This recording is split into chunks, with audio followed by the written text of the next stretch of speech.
오늘 읽은 본문은 학개서입니다. 오늘 재건하라 라는 제목으로 하나님 은혜 말씀 함께 살펴보고 기도의 자리로 나갔으면 좋겠는데요. 이 학개서 말씀은요, 성전 재건이라는 중요한 핵심 메시지를 담고 있습니다. 구약 성경 선지서 중에 특별히 분량이 조금 작은 소선지서 12권 정도가 있는데, 그 중에 하나인 학개서는요, 같은 소선지서 스가랴서와 더불어서 요새 우리가 새벽에 살펴보고 있는 에스라서와 같은 배경, 또 비슷한 주제를 가지고 있는 성경입니다. 이스라엘이 포로로 끌려갔던 바벨론 제국이 메데 바사 제국에게 멸망을 당하고, 이 바벨론을 무너뜨린 바사왕 고레스가 칙령을 내려서 이제 포로들은 고향으로 돌아가도 좋다는 귀한 명령을 받게 됩니다. 이때가 주전 538년 정도, BC 538년 정도인데요. 바벨론 포로기가 끝나고 드디어 예루살렘으로 많은 이스라엘 백성들, 유다 백성들이 귀환하게 됩니다. 많지는 않지만 약 4만 명에서 5만 명 정도 되는 사람들이 예루살렘으로 돌아오게 됩니다. 그리고 예루살렘으로 돌아온 유다 백성은 하나님의 전, 성전을 재건하고자 공사를 시작하는데요. 그러나 얼마 가지 못해서 곧 중단돼 버립니다. 그리고 나서 15년 정도의 시간이 흐르고요, 16년째 될 때에 하나님께서 선지자 학개를 통해서 말씀하십니다. 학개 선지자에게 하나님의 말씀이 임합니다.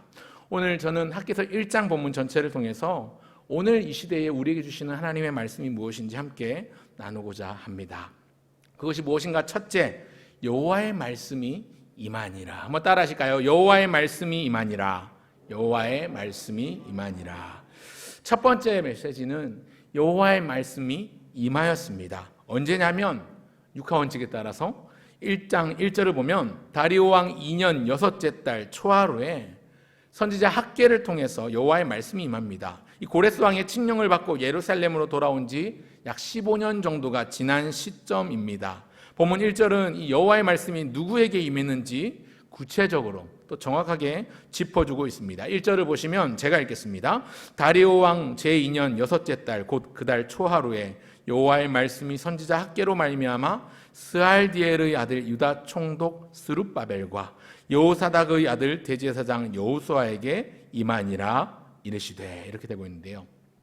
여기 보시면 스알디엘의 아들 유다 총독 스룹바벨과 여호사닥의 아들 대제사장 여호수아에게 하나님의 말씀이 임했다고 나옵니다. 여기 나오는 스알디엘은 다윗 족보에 나오는 유다왕 여호야긴을 말합니다. 이 여호야긴의 아들이 스룹바벨이라는 뜻입니다. 또 한 사람 여호수아가 나오는데요. 여기 나오는 여호수아는요, 여러분 성경에 여호수아라는 이름을 가진 사람이 몇 사람 나오는데요. 우리가 제일 잘 아는 여호수아는 모세의 뒤를 이은 모세의 후계자 여호수아지요. 또 나중에 후기 선지자 가운데 호세아라고 이름하는 선지자가 있는데, 이 호세아의 또 다른 이름이 여호수아입니다. 그런데 오늘 본문에 나오는 여호수아는 그 두 사람 다 아니고요, 전혀 다른 또 다른 여호수아라는 인물입니다. 새벽에 살펴보고 있는 에스라서에는 이 여호수아 이름이 예수아라고도 나옵니다. 그래서 예수아라고도 하고 여호수아라고도 하는데요.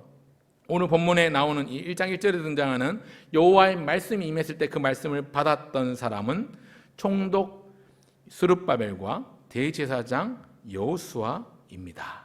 이 두 인물은 말씀드린 것처럼 총독이고 대제사장이었습니다.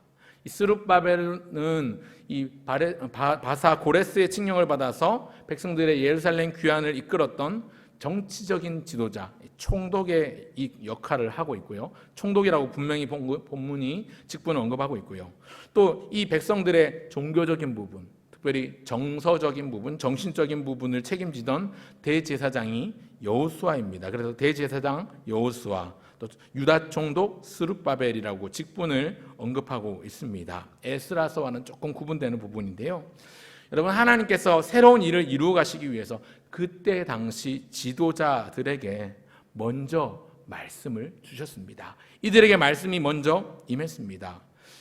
저 같으면 이 상황에서 그냥 모든 백성에게 여호와의 말씀이 임했다 이렇게 하면 될 것 같은데, 그냥 모든 백성이라고 말하지 않고 성경은 분명하게 이 두 지도자의 이름과 출신과 직분까지, 직책까지 콕 집어서 구체적으로 언급합니다. 목적이 있고 의도가 있는 것이지요. 당시 백성들을 이끌던 종교적인 영적 지도자와 또 정치적인 지도자, 백성들의 리더를 하나님께서 이 두 축에게 말씀이 먼저 임하는 복을 주셨습니다.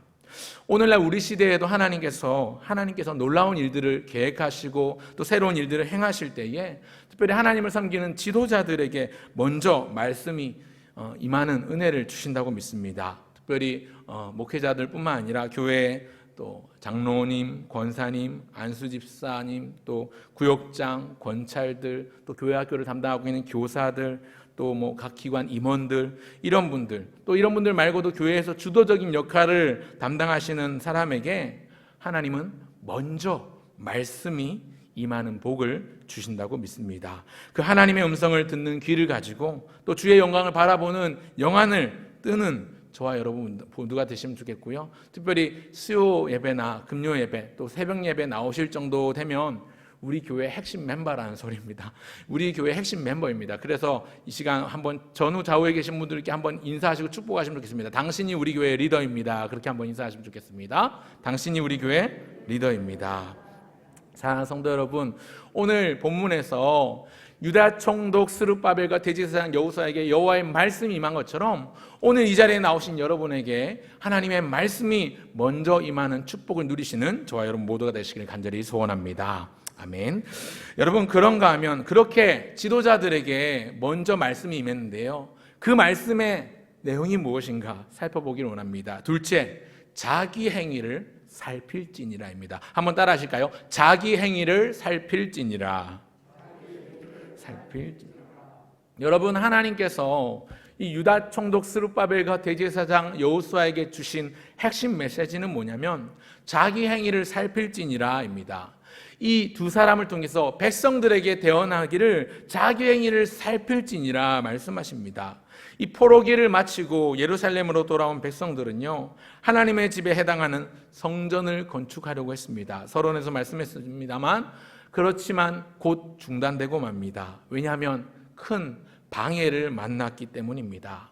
백성들이 예루살렘으로 돌아오니까 그 근처에 거주하던 사람들이 먼저 반응을 보이는 것이죠. 그 가운데 사마리아 사람들은 예루살렘이 아닌 그들이 축복의 산이라고 여겼던 축복의 장소 그리심산에 처소를 마련해서 하나님을 섬기고 하나님을 찾으며 오밀조밀 옹기종기 모여 살았는데, 유대인들이 이제 예루살렘으로 돌아와서 예루살렘 성전을 다시 세우려고 하니까, 재건하려고 하니까 처음에는 이 사마리아 사람들도 예루살렘 성전 재건을 돕고자 했습니다.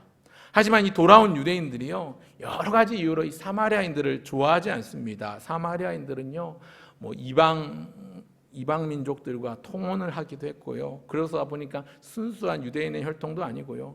또 그들의 족보를 알 수 없는 족보 미상의 여러 가지 이유들이 있습니다. 이런저런 이유들로 인해서 돌아온 귀환한 사람들이 이 사마리아인들의 호의를 거절하고 순수하지 못하기 때문에 족보에도 찾을 수 없는 사람들과는 일을 할 수 없기 때문에, 혹 부정할 수 있기 때문에 이 일을 거부하고 반대합니다.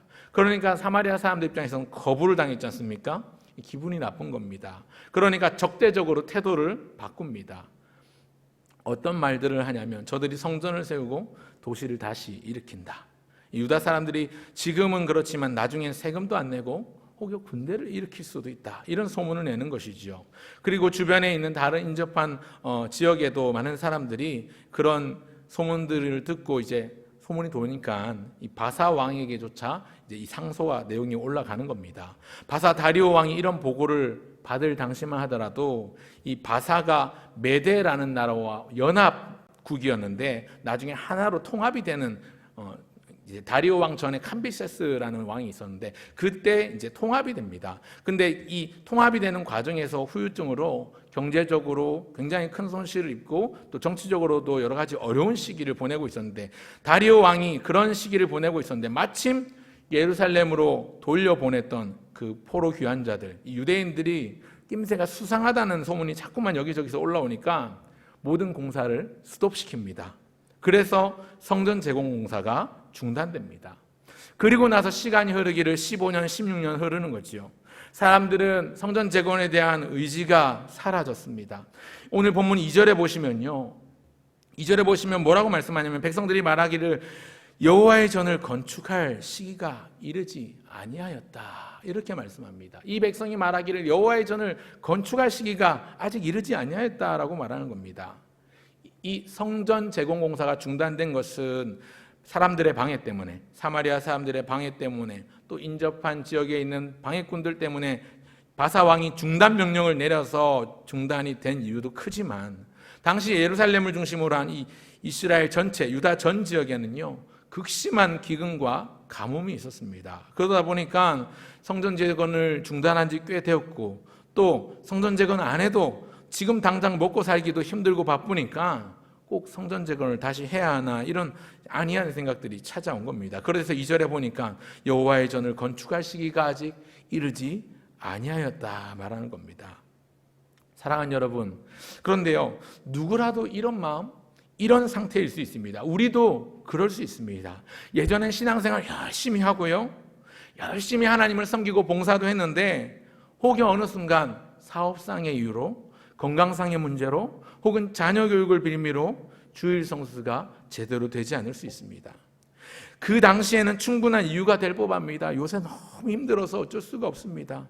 요새 너무 먹고 살기 힘들어서 일요일 날 장사해야 됩니다. 일요일도 일해야 됩니다. 일요일도 출근해야 돼요.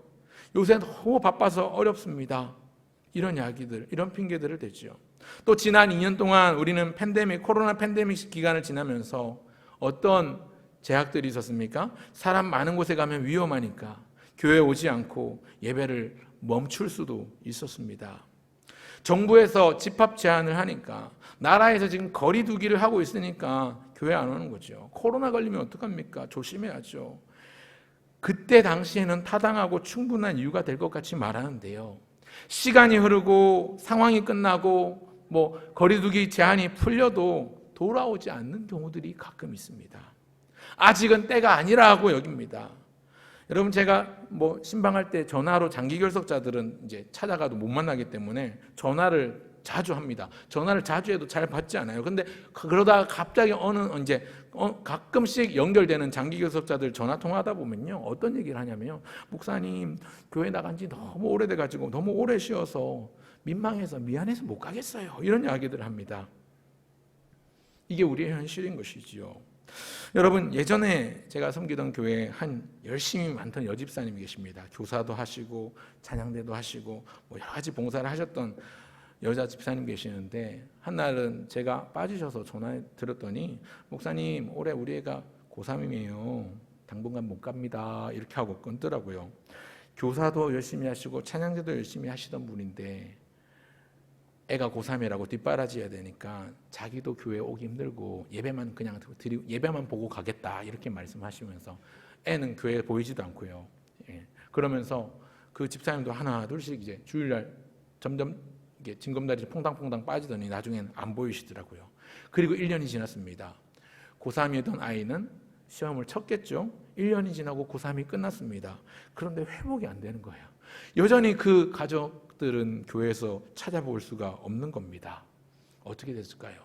고3이라는 이유로 듬성듬성 빠지고, 그렇게 예배보다 더 소중한 게 많다라고 생각하니까 나중에 예배가 뒷전이 돼버렸습니다. 교회로 돌아오지 않는 겁니다. 회복이 안 됩니다. 여러분, 이런저런 여러 상황에 휘둘려서 열심을 잃어버리고 열정을 잃어버리고 아예 회복하지 못하는 그런 경우들도 생겨나기도 합니다. 여러분, 그런데 기억해야 될 것은요, 내가 열심히 봉사하고 열심히 일해서 교회 일을 하고 교회를 잘 지키는 것 같지만 사실은요, 그런 일들을 통해서 교회가 나를 지켜줍니다. 교회가 내 신앙을 지켜주는 겁니다. 사랑하는 여러분, 나의 섣부른 판단이나 짧은 생각 때문에 하나님의 위대한 역사를 지체시키거나 방해할 수도 있습니다. 그렇기 때문에 우리는 매사에 겸손함으로 말씀과 기도로 내 생각을 내려놓는 훈련을 해야 되고요, 하나님의 뜻을 구하는 연습을 해야 됩니다. 오늘 보면 3절부터 보면 하나님의 말씀 말씀이 선지자 학개에게 임하니라 이렇게 말씀을 하는데요. 3절 보시면 여호와의 말씀이 선지자 학개에게 임하여 이르시되 무슨 내용이 임했는가? 4절과 5절을 같이 한번 읽어보면 좋겠습니다. 1장 4절과 5절 같이 한번 읽겠습니다. 시작. 이 성전이 황폐하였거늘 너희가 이때에 판벽한 집에 거주하는 것이 옳으냐? 그러므로 이제 만군의 여호와가 이같이 말하노니 너희는 너희의 행위를 살필지니라. 지금 성전이 황폐해 있는데 너희가 이렇게 사는 게 옳으냐? 하나님이 선지자 학개를 통해서 백성들을 또 지도자들을 책망하십니다. 여러분 본문에는요, 오늘 본문을 보면 갖출 것 다 갖추고 백성들이 살고 있는 집과 공사를 하다 말고 횡하니 덩그렇게 방치된 성전이 대조되는 그림을 그려볼 수가 있습니다. 이 하나님의 집에 해당하는 성전과 백성들이 살고 있는 집을 의도적으로 학개서 말씀이 극명하게 대조합니다. 하나님은 지금 백성들에게 책망하시면서 백성들에게 무엇이 가장 소중한지 물으면서 너희의 행위를 살필지니라. 자기 행위를 살피라고 말씀하십니다. 4절을 다시 보십시오. 이 성전이 황폐했는데 너희가 판벽한 집에 거주하는 게 옳으냐 그러는데요. 여기 4절에 나오는 판벽하다라는 단어는요, 히브리어 원문을 보면 사판이라는 단어가 있어요. 이 사판이라는 단어는 원래 뜻은 지붕을 덮다라는 단어의 뜻입니다. 여러분 그때 당시 중근동 지역은 비가 오지 않지 않습니까? 그러다 보니까 그 시대 집을 지을 때 좀 가난한 사람들, 서민들은 집을 지을 때 지붕이 아예 없거나 지붕이 아예 없어도 상관이 없으니까요. 지붕이 아예 없거나 단순히 천막 같은 걸로, 장막 같은 걸로 천정을 덮는 정도, 천정을 가리는 정도의 집을 지었는데요. 가난한 사람이 아니라 어느 정도 지위가 있고 또 경제적인 여유가 있는 사람은요, 집을 지으면서 마지막에 지붕을 덮습니다. 이 지붕을 덮을 때 쓰는 단어가 이 사판이라는 단어, 이 판벽하다라는 단어를 쓰는데요. 오늘 본문에 이 판벽한 집에 거주한다는 말은 한마디로 완성된 집에, 화려한 집에, 좋은 집에, 여유 있는 집에 살고 있다는 뜻입니다. 그러니까 다시 바꿔 말하면 이 4절 5절 말씀이 무슨 말이냐면 성전은 이렇게 부족하고 황폐한데 너희는 너희 집만 넓히고 너희가 여유롭게 사는 게 합당하냐? 이걸 책망하고 있는 거지요. 너희가 너희 집 평수를 늘리고 너희 집 평수 화장실 2개 3개 있는 집으로 그렇게 개수를 늘리는 데만 혈안이 되어 있는 것이 과연 합당하냐? 책망하시는 거지요. 자기를 위한 일에는 열심을 내면서 정작 하나님의 일에 대해서는 무관심한 백성들을 향한 책망입니다. 이스라엘 백성이요, 그때 당시에 제가 말씀드렸지만 극심한 기근과 가뭄에 시달렸다고 했지요. 어려운 형편에서 벗어나고자 열심히 일했습니다. 재물도 부지런히 모았습니다. 그렇지만 헛고생이었습니다. 6절을 보실까요? 6절을 보시면요, 여러분, 너희가 많이 뿌릴지라도 수확이 적으며 먹을지라도 배부르지 못하며 마실지라도 흡족하지 못하며 입어도 따뜻하지 못하며 일꾼이 싹쓸 받아도 그것을 구멍 뚫어진 전대에 넣음이 되느니라. 왜 이런 일이 일어나는가? 이것은 하나님의 일보다 자기 일만 우선한 결과라는 것이지요. 제 말이 아니고 오늘 보면 9절부터 11절까지가 이 선지자의 말씀이 이 설명을 부연하고 있습니다. 여러분 하나님께서 어떤 일을 행하셨는가? 9절을 보십시오. 9절을 다시 한번 읽어보겠습니다. 9절 같이 읽습니다. 시작. 너희가 많은 것을 바랐으나 도리어 적었고 너희가 그것을 집으로 가져갔으나 내가 불어버렸느니라. 나 만군의 여호와가 말하노라. 이것이 무슨 까닭이냐? 내 집은 황폐하였으되 너희는 각각 자기의 집을 짓기 위하여 빨랐음이라. 너희가 많은 것을 바랐으나 내가 어떻게 했다고요? 불어버렸느니라. 내가 불어버렸느니라. 너희들이 많이 가지고 들고 있었지만 내가 다 불어버렸다는 겁니다. 하나님이 불어버리셨답니다. 왜요? 왜 불어버리셨습니까? 내 집은 황폐한데 너희는 너희 집 짓고 너희 집 평수 넓히고 너희 집 화장실 개수 늘리고 너희 집 자동차 바꾸는 데만 혈안이라는 것이지요. 백성의 안일함과 하나님에 대한 무관심을 질타하고 책망하시는 겁니다. 이렇게 책망하시는 이유가 뭘까요? 뭐 하라고 말씀하시는 걸까요? 지금 5절을 보십시오. 5절을 다시 한번 보십시오. 그러므로 이제 만군의 여호와가 이같이 말하노니 너희는 너희의 행위를 살필지니라. 너희 행위를 살피라고 말씀하고요. 또 7절에도 같은 말을 반복합니다. 7절 같이 한번 읽어보겠습니다. 시작. 만군의 여호와가 말하노니 너희는 자기의 행위를 살필지니라. 우리 스스로의 행위를 살펴보라는 겁니다. 너희 스스로를 살펴보라고 말씀합니다. 지금 무엇이 중요한지, 무엇이 소중한지 돌아보라는 겁니다. 사랑하는 성도 여러분, 오늘 우리 자신을 살펴보십시오. 혹여 내 자신이 먹고 살기 바빠서 교회에 어떻게 되든 무관심한 사람은 아닙니까? 사랑하는 이 자리에 계신 장로님, 권사님, 집사님, 중직자 여러분, 구역장, 권찰님 여러분, 또 교사 여러분, 나 먹고 살기 바빠서, 나 먹고 사는데 바빠서 내 사업, 내 직장, 내 자녀, 우리 집안일 신경 쓰느라 교회야 어떻게 되든가 말든가, 교인들의 상태가 어떻든지 말든지 그냥 그저 남에게 미루고 누군가 하겠지, 뭐 교육자들이 알아서 하겠지, 그런 마음 상태로 아무것도 하지 않고 손 놓고 열중무시하고 계시진 않으십니까? 여러분, 오늘 우리가 우리 자신의 행위를 살펴봐야 되겠습니다. 어제 그저께 굉장히 큰 비가 많이 내렸습니다. 뉴스, 지상파 뉴스에 부평구청 앞 사거리가 나올 정도로 굉장히 큰 비가 내렸지요. 제가 전화를 많이 받았습니다. 참 감사한 일입니다. 휴가 중이신 목사님도 전화가 오고, 원로 목사님도 전화가 오고, 또 장로님도 전화가 오는데 교회 괜찮냐고 전화가 여러 차례 왔어요. 지금 비가 이렇게 많이 오는데 교회는 괜찮습니까? 전화도 오고 문자도 오고, 그러니까 참 감사하고 다행이었어요. 야, 그래, 이렇게 비가 많이 오고 우리 집이 막 물 난리가 나고 물이 새면요, 막 신경 쓸 여력도 없을 것 같은데 그런 와중에도 교회를 생각하는 분이 아직 계시구나. 정말 감사했어요. 참 다행이라고 생각했습니다.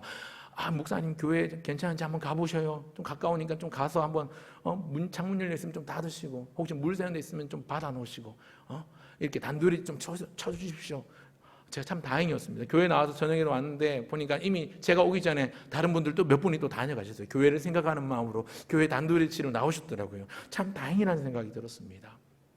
건물만 아니라 여러분 성도들의 상태도 마찬가지 아니겠습니까? 우리 성도들의 상태를 살펴보는 것, 우리 성도들의 상태가 어떠한가? 그 집사님 요새 많이 힘드신가 보던데, 이런 것들 우리가 나 먹고 사느라 다른 사람 신경도 못 쓰고 교회는 나 몰라라 하는 게 아니라, 그 집사님 요새 여러 가지로 어려운 상황 가운데 계신데 기도해야 될 것 같습니다. 그래서 기도 요청도 하고, 얼마나 다행인지 모릅니다.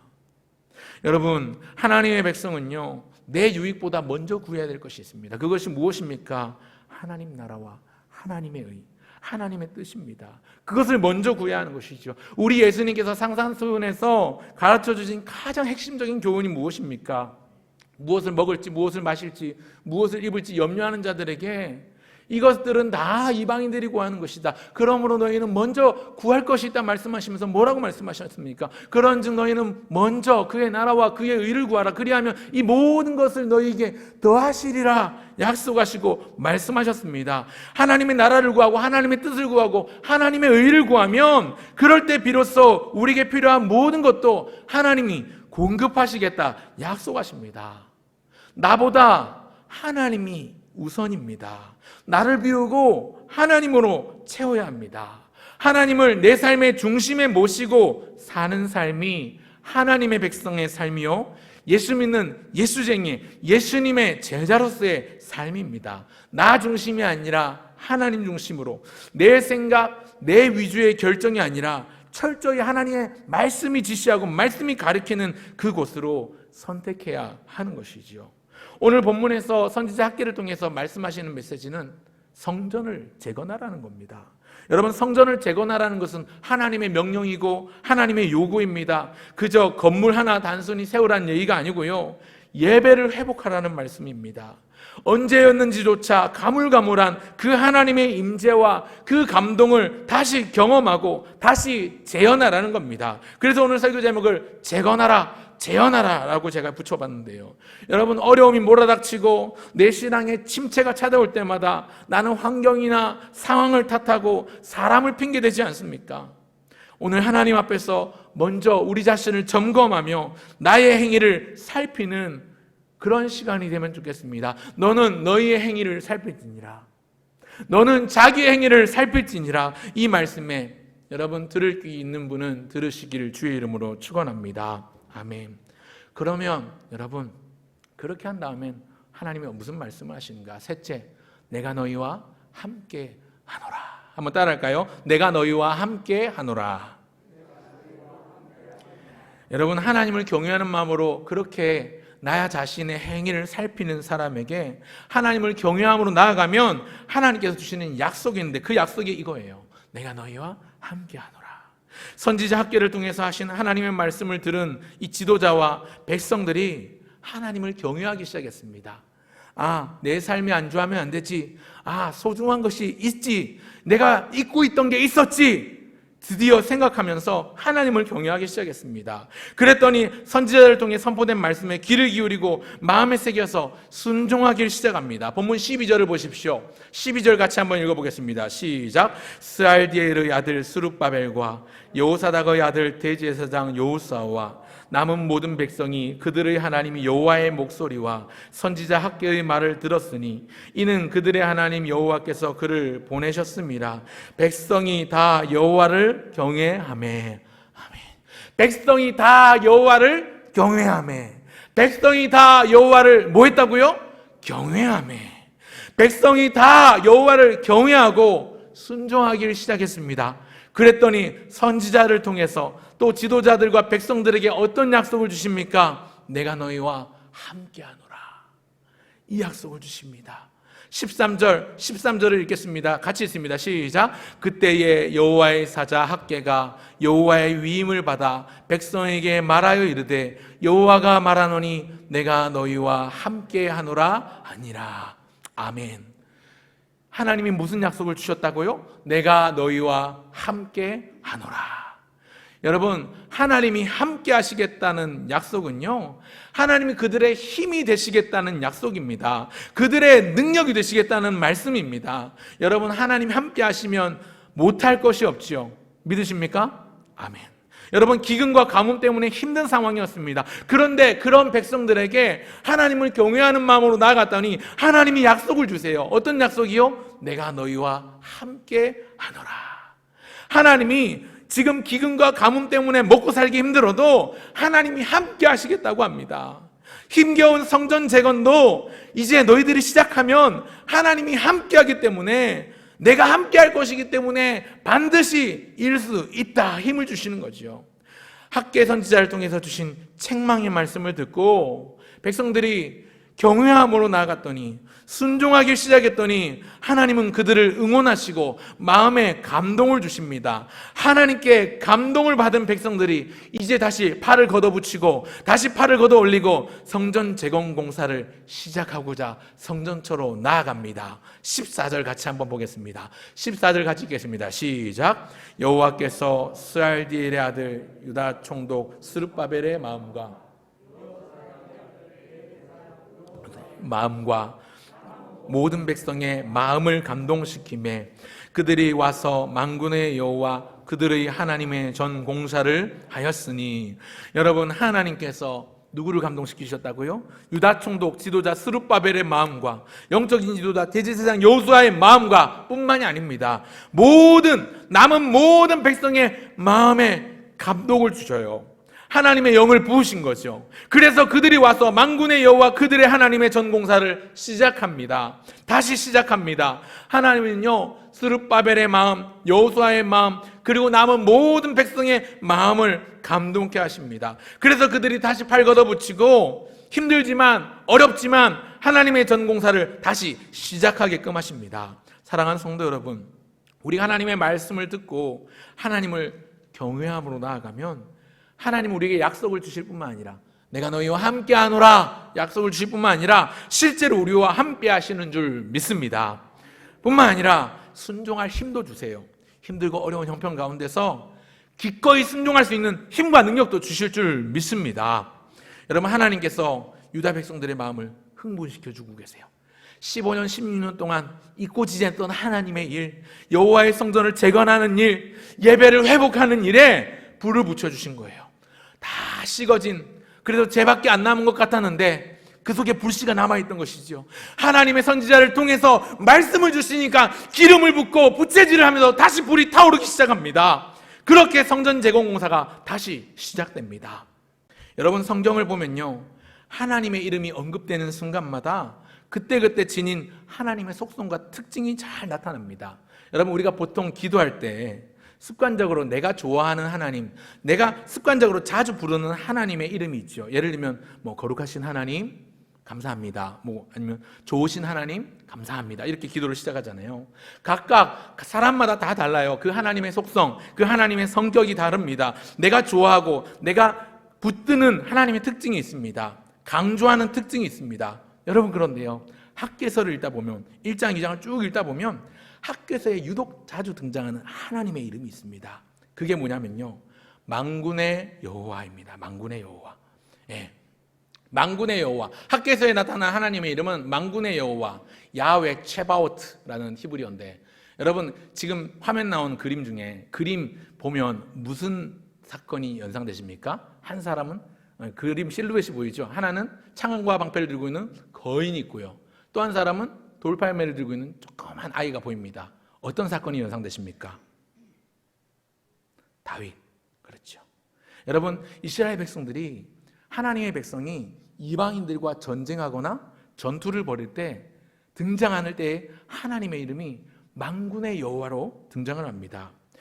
방금 전에 나왔던 그 그림의 대표적인 장면이 사무엘상 17장 45절인데요. 다윗이 골리앗을 맞을 때 뭐라고 말합니까? 너는 칼과 창과 단창으로 내게 나오거니와 나는 네가 모욕하는 이스라엘의 하나님 주 여호와 만군의 여호와의 이름으로 내게 가노라. 그러면서 다윗이 달려나가지 않습니까? 칼과 창과 단창이 아니라 여호와의 이름, 그냥 여호와의 이름 아니고 만군의 여호와의 이름, 만군의 주 여호와의 이름으로 내게 가노라 선언합니다. 그런데 그 승리하시는 만군의 여호와의 이름이 학개서에 보면 굉장히 많이 등장합니다. 오늘 읽었던 본문 1절부터 15절까지 읽었는데요, 5번이나 나오죠. 오늘 본문 2절에도 나오고요, 5절과 7절 그리고 9절과 14절에도 하나님 앞에, 여호와라는 이름 앞에 뭘 붙이냐면 만군의 여호와, 이렇게 이름을 붙입니다. 여러분, 왜 만군의 여호와의 이름으로 이렇게 계속 말씀하고 있을까요? 말씀드린 것처럼 포로에서 귀환한 백성들은요, 여전히 패배주의에 사로잡혀 있습니다. 우리는 못해, 그러니 나라가 망했고 포로 생활을 그렇게 살았지. 패배주의에 쩔어 있는 거예요. 그러다가 어쩌다 이방왕에 의해서 유다로 다시 예루살렘으로 돌아왔지만, 그래서 의욕적으로 성전 공사를 시작하려고 했지만 바로 방해를 받았지 않습니까? 그래서 성전 재건 공사가 중단됐습니다. 실패한 거죠.